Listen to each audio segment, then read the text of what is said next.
Hello everyone, welcome back to Dugout Daily. I'm Charlie and today we have another video. This time we are reviewing the match where Manchester City preserved our perfect start to the new Premier League season as we welcomed Fulham to the Etihad Stadium on Saturday afternoon at 3 p.m. and won by 5 goals to 1. Before we get going, make sure to like, share and subscribe to the channel if you are new around here. Dugout Daily, the football channel, hit the Apex the F1 channel and at MCFC Hibs on Twitter.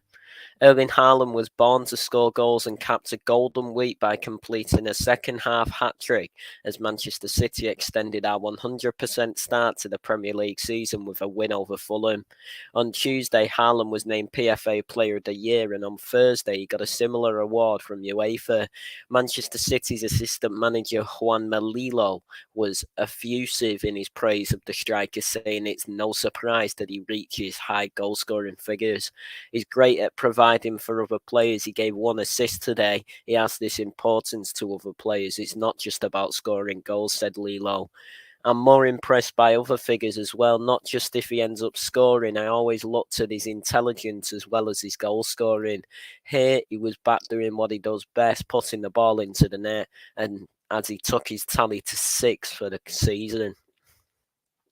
Haaland had set up the opener for Julian Alvarez, and with the score at 2-1 going into the second half, the favour was returned as the Argentine sent him charging into the box with a fine first-time pass for City's third. The Norwegian then kept his nerve to score City's fourth from the penalty spot after Issa Diop had fouled Alvarez.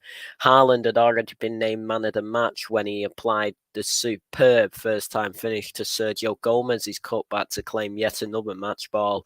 Fulham would argue the pivotal moment in the game came just before the break after Tim Ream had equalised within a minute of Alvarez's opener on the half hour. Video assistant referee Tony Harrington ruled an offside. Manuel Akanji was not interfering with players Nathan Ake's 10-yard header bounced past him, even though the Swiss made a play for the ball. Fulham boss Marco Silva evidently thought otherwise and was booked as he led the protests. Victory means City enter the first international break 2 points clear of our nearest challengers. That will be a concern for them all because Pep Guardiola's side have not won their opening 4 games since his first season in charge, meaning they didn't manage it in any of their 5 title winning campaigns under the illustrious former Barcelona coach who's currently recovering from back surgery. Asked whether he wants the job after winning twice in Guardiola's absence, Lilo added, I want Pep here. He was present today, always talking with us. He spoke to us before, during and after the game. I'm delighted the team has continued to win, but we need him here and I miss him.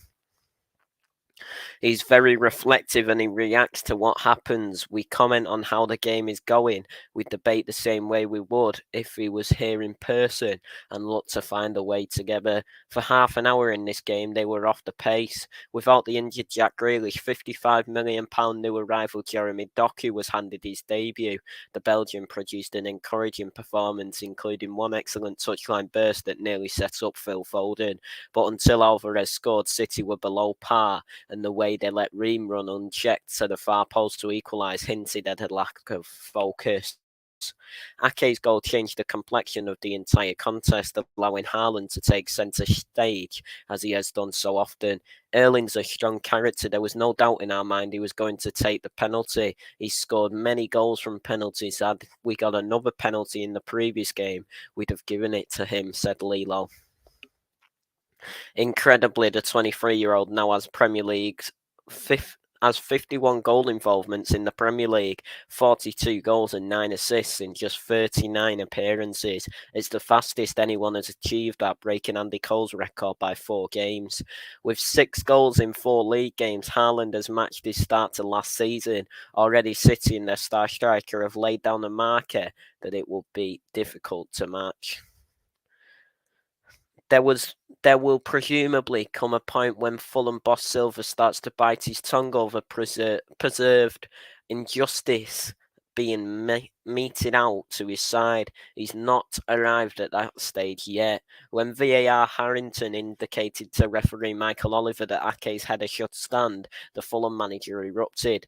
Bernd Leno raced from his goal to tell Oliver he had been impeded by Manuel Akanji, who made a play for the ball, and as Ake's header went past him, Leno could hardly be claimed as a neutral witness, but TV replays did indicate the German's movement in making a save began after the ball went past Akanji. Silva was still complaining to fourth official Michael Salisbury long after play restarted, which itself took an age as the players continued to argue around the centre circle. Having now lost 15 successive games to this particular opponent, Fulham were not expected to claim victory. However, their chances were hardly helped by the absence of starman João Palhinha, whose hopes for move to Bayern Munich fell through on Friday afternoon, even though he had travelled to Germany, passed his medical, posed in a Bayern shirt, and carried out in-house interviews. 18-year-old academy product Luke Harris will have learned from his extended appearance, although that came at the expense of an injury to captain Tom Kearney, which all in all contributed to a day Fulham would probably prefer to forget ever happened. So that is it for this video then. Everybody, thank you all so much for watching. Please like, share and subscribe to the channel if you are new around here. Dugout Daily, the football channel. Hit the Apex the F1 channel and at MCFC Hibs on Twitter. Everybody, thank you all so much for watching and we'll speak to you all soon. Take care and goodbye for now.